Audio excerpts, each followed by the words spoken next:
ओम शांति। आज तारीख है 27 जुलाई 2021। अभी सुनेंगे प्यारे परमपिता परमात्मा शिव बाबा की मुरली। मीठे बच्चे, योग बल से ही आत्मा की कट निकलेगी, इसलिए योग में कभी भी गफलत नहीं करो। प्रश्न: बाप ने बच्चों को बेहद का वर्षा लेने की कौन सी युक्ति बताई जिसमें माया चारों तरफ विघन डालती है? उत्तर: बाबा ने युक्ति बताई, बच्चे तुम ब्रह्मा कुमार कुमारियाँ एक बाप के बच्चे आपस में भाई बहन हो। तुम कभी क्रिमिनल असॉल्ट नहीं कर सकते, भाई बहन विकार में नहीं जा सकते। तुम्हें शिव बाबा की मत पर चलकर बेहद का वर्षा लेना है, परंतु माया कम नहीं है, चारों तरफ इसमें ही विघन डालती रहती है।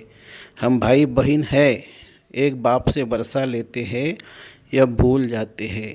गीत है: तुम्हें पाके हमने जहान पा लिया, जमी तो जमी आसमां पा लिया। ओम शांति। गीत का एक अक्षर ही काफ़ी है। बच्चे जानते हैं बेहद के बाप से बेहद का वर्षा मिलता है और कलप कलप मिलता है। यह भी बच्चे जानते हैं कि बेहद का वर्षा बरोबर भारत को मिला था, अब वह नहीं है, फिर से मिल रहा है। देखते हो, अभी तो स्वर्ग का वर्षा नहीं है, रावण द्वारा नरक का श्राप मिल रहा है। श्राप से मनुष्य दुखी होते हैं और वर अर्थात वर्षिक से सुखी होते हैं। अब ब्राह्मण बच्चे जानते हैं वह है बेहद का निराकार बाप और प्रजापिता ब्रह्मा है बेहद का साकार बाप।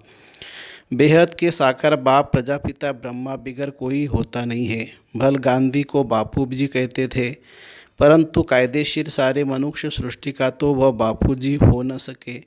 सारी निराकारी वर्ल्ड का बापू जी है शिव।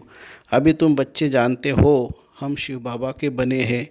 शिव बाबा ने आकर हमको अपना बनाया है वर्षा देने के लिए। मधुबन में आती है किसके लिए? शिव बाबा से मिलने के लिए, परंतु वह निराकार है। सिर्फ शिव बाबा कहने से समझेंगे नहीं, इसलिए कहा जाता है बाप दादा। शिव बाबा और ब्रह्मा दादा का दादे का नाम अलग है, बाप का नाम अलग है। वह है निराकार, सबका बाप भी है, सबका दादा भी है। सब बच्चों को बाप दादा से वर्षा मिलता है जरूर। बेहद के बाप से सबको वर्षा मिलता है। वह बाप भी सबका दुख हरता सुख करता है। सतयुग में कोई भी मनुष्य दुखी हो न सके। नाम है स्वर्ग, वह है हेवन स्थापन करने वाला गॉड फादर। भारत सबसे पुराना है तो जरूर सबसे नया था, अब तो अभी सबसे पुराना हुआ है। सतयुग कलयुग भारत को ही कहा जाता है। बरोबर भारत स्वर्ग था, यह लक्ष्मी नारायण राज्य करते थे, यह बुद्धि में है।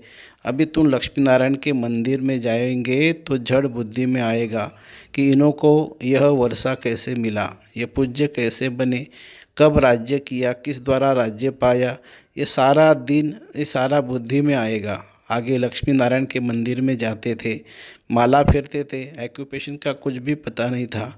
अभी सिर्फ तुम्हारी बुद्धि में है, सो भी नंबरवार पुरुषार्थ अनुसार। तुम अभी लक्ष्मी नारायण के मंदिर में जाकर खड़े होंगे तो हर्षित होंगे। बुद्धि में है इन्होंने यह प्रारब्ध कैसे पाई थी। संगम युग पर ही पाई, क्योंकि संगम पर ही पुरानी दुनिया बदलने वाली है। संगम पर ही बाप ने आकर राजयोग सिखाया था। यह भी जानते हो बहुत जन्मों के अंत के जन्म में बरोबर यह ब्रह्मा था।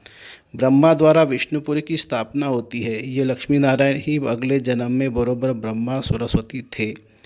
ब्रह्मा के साथ ब्राह्मण ब्राह्मणियाँ भी होंगे। सतयुग में लक्ष्मी नारायण की राजधानी थी ना, जरूर प्रजापिता भी होगा। तुम जानते हो हम पुरुषार्थ कर रहे हैं, जिन्होंने कल्प पहले पुरुषार्थ किया है वही हम साक्षियों देखते हैं। एक होता है राजाई घराना, दूसरा होता है प्रजा घराना। उसमें भी कोई बहुत साहूकार होते हैं, कोई कम। राजाओं में भी कोई बहुत साहूकार, कोई कम साहूकार होते हैं। तुम लक्ष्मी नारायण के मंदिर में किसी को भी समझा सकते हो कि इन्होंने यह राज्य कैसे पाया। अब फिर से वही अपना राज्य भाग्य ले रहे हैं। राजधानी स्थापन हो रही है, कितना सहज है। अम्बा कौन है यह भी नहीं जानते। तुम कहेंगे यह तो जगत अम्बा है। कल पहले भी जगत अम्बा जगत पिता थे, उन्हों के बच्चे हम थे। संगम पर बाबा राजयोग सिखा रहे हैं। जगदम्बा के बच्चे भी ढेर है, परंतु इतने सभी को तो बिठा नहीं सकते। अभी तुमको ज्ञान का तीसरा नेत्र मिला है। बाप ज्ञान का सागर है तो जरूर बच्चों को ज्ञान ही देंगे ना। उनको न मनुष्य न देवता कहा जाता है, उनको परमात्मा ही कहा जाता है। तुम कोई के भी मंदिर में जाओ तो उनकी बायोग्राफी बता सकते हो। राम के लिए भी तुम समझा सकते हो। चंद्रवंशी घराना भी अभी स्थापन हो रहा है। ब्रह्मा द्वारा ब्राह्मणों का भी धर्म स्थापन होता है। ब्रह्मा का नाम कितना बाला है। ब्रह्मा द्वारा बाप ब्राह्मणों को रचते हैं। तुम ब्रह्मा कुमार कुमारियाँ होने से जानते हो हम एक बाप के बच्चे आपस में भाई बहन हैं। फिर हम क्रिमिनल असॉल्ट नहीं कर सकते। भाई बहन विकार में जा नहीं सकते। बाप ने ये युक्ति रची है। ड्रामा अनुसार तुम भी ब्रह्मा कुमार, हम भी ब्रह्मा कुमारी। वास्तव में सारी दुनिया बीके है, परंतु जानते नहीं है हम शिव बाबा की मत से बेहद का वर्षा ले रहे हैं। माया भी कम नहीं है, चारों तरफ विघन डालती रहती है।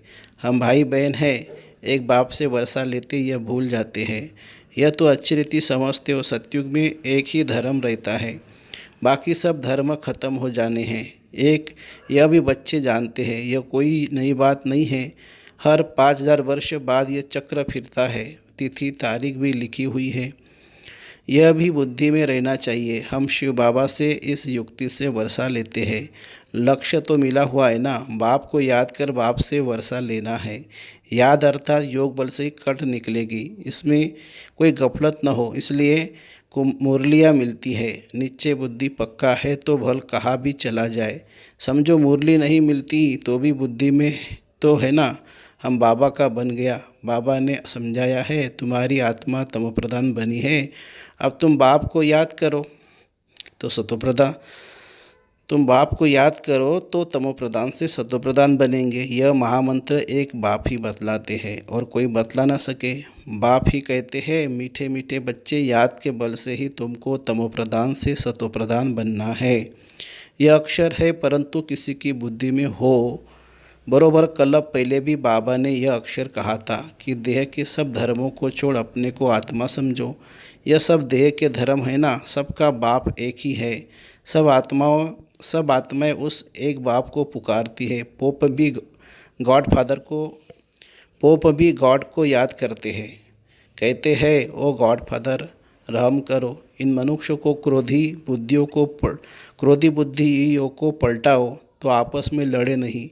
याद तो बाप को ही करेंगे ना, और कोई को याद नहीं कर सकते। शिव बाबा को तो पुकारते हैं कि आकर पतितों को पावन बनाओ। पावन बनेंगे फिर तो इस छीछी रावण की दुनिया से रह नहीं सकेंगे। फिर जरूर नई दुनिया चाहिए। कलयुग से बदलकर सतयुग तो होगा ही ना। परंतु इतना भी नहीं समझते कि एक डॉक्टर आया था, कहता था कलयुग ही चलेगा। अरे सदैव कलयुग ही कैसे चलेगा। कलयुग कोई अच्छा है क्या? समझते थोड़ी है। सिर्फ भावना है, औरों को ले आते हैं। उनको तीर नहीं लगता है, और कोई आने वाले को तीर लग जाए तो भी कुछ न कुछ दलाली मिल जाएगी। हम स्वर्ग में आ जाएंगे। बाप से थोड़ा भी आकर सुनते हैं तो भी स्वर्ग में ज़रूर चले जाएंगे। फिर भी हेवनली गॉड फादर के सामने आकर बैठे हैं। बाप समझाते हैं मैं सबका बाप हूँ ना। कोई मानते नहीं कि शिव बाबा कैसे आएगा। अरे आत्मा आ सकती है तो मैं क्यों नहीं आऊँगा। आत्मा एक शरीर छोड़ दूसरे में जा सकती है तो मैं नहीं आ जा सकता हूँ। नहीं तो मैं कैसे आऊँ। पुकारते भी है हे पतित पावन बाबा, आकर पतित से पावन बनाओ। बाप कहते हैं मैं आता ही भारत में हूँ। कलप के संगम पर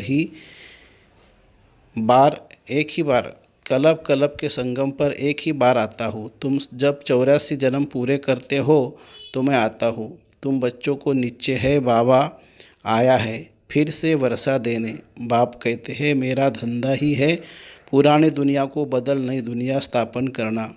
इसलिए गाया हुआ है नई दुनिया की स्थापना, पुरानी दुनिया का विनाश। फिर तुम पालना करेंगे।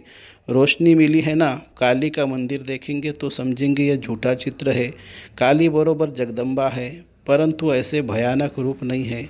बंगाल में काली के आगे बलि चढ़ाते थे, परंतु जानते कुछ नहीं। जगदम्बा के मंदिर में लाखों आते हैं, सदैव जैसे मेला ही है। छोटी सी मूर्ति रखी है ना, नाम रख दिया है जगदम्बा। अब जगदम्बा तो एक ही होनी चाहिए। सिंध में काली का मंदिर कैसा बनाया था? एक बार किले में बम फटा तो एक फकीर ने कहा कि काली माता गुस्से में हुई है। बस उस उसने जाकर वहाँ काली का मंदिर बना दिया। अब काली है कौन, कुछ भी नहीं जानते। तुमको अब अभी तुमको नॉलेज मिली है, ऐसी कोई चीज़ नहीं जिसको तुम न जानो। समझते हो बाबा से वर्षा ले रहे हैं, तुम तो पूरा पुरुषार्थ करना चाहिए। पहले नंबर का दुख तब शुरू होता है जब कुमार कुमारी शादी करते हैं। तुम्हें शादी करने का भी ख्याल भी नहीं आना चाहिए। अब बाप कहते यह रावण राज्य खत्म होना है। यह है विकारीग्रस्त व्यवहार। देवी देवताओं के लिए गाते रहते हैं, यह किसी को पता नहीं है। इन देवताओं को निर्विकारी बनाने वाला कौन है? सतयुग में है संपूर्ण निर्विकारी दुनिया। शास्त्रों में फिर दिखा दिया है कि वहाँ भी विकार थे, परंतु वह तो है ही वॉइसलेस वर्ल्ड। विकारी दुनिया और निर्विकारी दुनिया में कितना फर्क है, यह बातें और किसी की बुद्धि में नहीं है। तुम जानते हो, इन लक्ष्मी नारायण का जब राज्य था तो कितने थोड़े मनुष्य थे, एक ही धर्म था। फिर वृद्धि को पाया है, चक्र भी पूरा लगाना पड़े, तब कहेंगे पूरी पृथ्वी पर चक्र लगाया। समुद्र का तो चक्र लगा ना सके। सतयुग में थोड़े है तो कितनी थोड़ी ज़मीन लेते हैं। अब मनुष्य सृष्टि की हद पूरी होती है। ऊपर में थोड़ी आत्माएं जो है वह भी आती रहती है। मनुष्य बढ़ते ही रहते हैं। जब वहाँ से भी आत्मा आना पूरी हो जाएगी तब कर्मातीत अवस्था को पाएंगे। फिर आत्माओं को शरीर छोड़कर जाना है, उनका आना तुम्हारा जाना होगा। थोड़े थोड़े आते रहते हैं। समझ की बात है ना। हम पहले पहले जाकर वहाँ रहेंगे, हमारे होते कोई रहना नहीं चाहिए। यह विस्तार की बातें हैं। बच्चों को फिर भी बाप कहते अच्छा अपने प्यारे बबुल को याद करो, तुमको फ़ायदा है बाप को याद करने में। यह हिस्ट्री जाग्रफी तो मनुष्य बहुत पढ़ते हैं, बहुत दूर दूर जाते हैं, मून में भी जाते हैं। यह है साइंस का घमंड। अति में जाते हैं, मून में कुछ खड़ा थोड़ी है। तुम तो सूर्य चांद से भी पार जाते हो। यह नॉलेज तुम्हारी बुद्धि में अभी है, समझते हो। ड्रामा प्लान अनुसार बाबा यह सब बतलाते हैं। बाप भी कहते हैं मैं तुमको पतित से पावन बनाता हूँ, यह मेरा पार्ट है। भक्ति मार्ग में भी यह हमारा पार्ट है तो ड्रामा ना। जैसे तुम पाठधारी हो, मैं भी पाठधारी हूँ। मेरा काम है तुमको पतित से पावन बनाना। जो कुछ करते हैं तो उनकी महिमा होती है। इन लक्ष्मी नारायण की कितनी महिमा है, परंतु उन्हों को ऐसा लायक किसने बनाया? यह सुखधाम के मालिक थे। अभी तो अनेक प्रकार के कितने दुख है। आज कोई मरा झगड़ा हुआ, भल किसके पास लाख करोड़ पदम है, परंतु अगर कोई बीमार आदि आ जाती है तो क्या करेंगे? बिरला के पास कितने पैसे हैं? एक जन्म में पैसा देखने में आता है, परंतु ऐसा कोई नहीं है जिसको कोई दुख नहीं हो। किसी न किसी प्रकार का दुख सभी को होता है। अभी तो यह पैसे आदि सब मिट्टी में मिल जाने हैं। अच्छा, मीठे मीठे सिके लदे बच्चों प्रति माता पिता बाप दादा का याद प्यार और गुड मॉर्निंग। रूहानी बाप की रूहानी बच्चों को नमस्ते। हम रूहानी बच्चों की रूहानी बाप दादा को याद प्यार, गुड मॉर्निंग और नमस्ते बाबा नमस्ते। धारणा के लिए मुख्य सार। कर्मातीत अवस्था को प्राप्त कर वापस घर जाना है, परंतु जाएंगे तब जब आत्माओं का आना बंद होगा। इस विस्तार को बुद्धि में रख एक बबूल को प्यार से याद करना है। दूसरा, ज्ञान की रोशनी मिली है, इसलिए निश्चय बुद्धि बन बाप से पूरा वर्षा लेना है।